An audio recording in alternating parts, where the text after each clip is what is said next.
پاکستان کے شمالی علاقہ جات اپنے منفرد حسن اور آب و ہوا کی بدولت اپنی الگ شناخت رکھتے ہیں، لیکن یہ بھی حقیقت ہے کہ پاکستان کے صحرائی اور میدانی علاقے بھی سیاحت کے حوالے سے انتہائی خوبصورتی اور دلکشی کے حامل ہیں،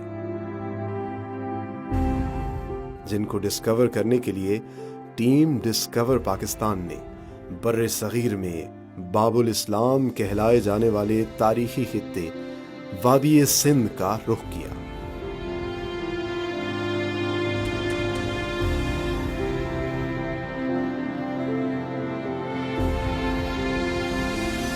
وادی سندھ ثقافت و معاشرت کے حوالے سے اپنی شاندار تہذیب اور تاریخی اہمیت کی وجہ سے انفرادیت رکھنے کے ساتھ ساتھ سیاحتی نقطۂ نظر سے صحراؤں، دریاؤں، کھیتوں، کھلیانوں اور بود و باش کی خوبصورتیوں کے مجموعے کی حیثیت رکھتا ہے، جس کی تاریخ ہزاروں سالوں پر محیط ہے۔ دریائے سندھ ہی کے کنارے واقع سکھر بھی ایک تاریخی شہر ہے۔ اس دریا پر بنایا گیا سکھر بیراج سکھر کی پہچان سمجھا جاتا ہے۔ یہ بیراج سیاحوں کے لیے کسی عجوبے سے کم نہیں۔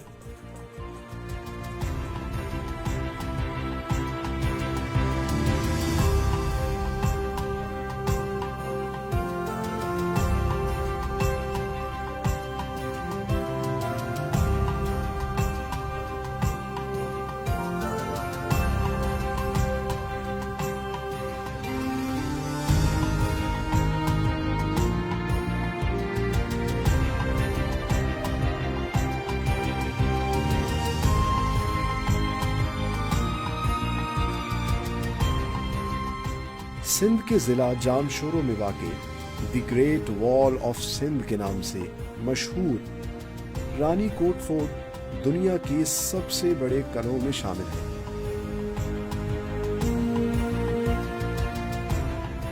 جو کہ کم و بیش 32 کلومیٹر کا احاطہ کیے ہوئے ہے۔ اس قلعے کا اچھوتا حسن اور اس کی باروب عمارت دیکھنے والوں کو حیرت میں مبتلا کر دیتی ہے۔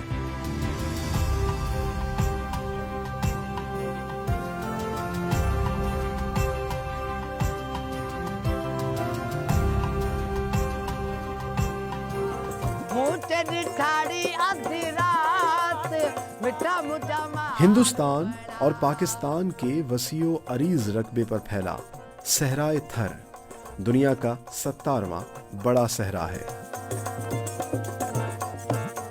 جس کا 1,70,000 کلومیٹر رقبہ بھارت جبکہ 30,000 کلومیٹر کا رقبہ پاکستان میں واقع ہے۔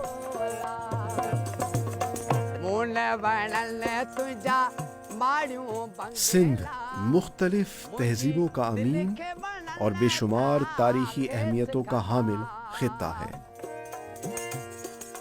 سندھ کی بود و باش، منفرد ثقافت، شہری اور قصبائی طرز زندگی، مقامی کھانوں، زبانوں کی شیرینی اور سندھی عوام کی خاص شناخت اس خطے کو سیاحت کے حوالے سے ممتاز بناتے ہیں۔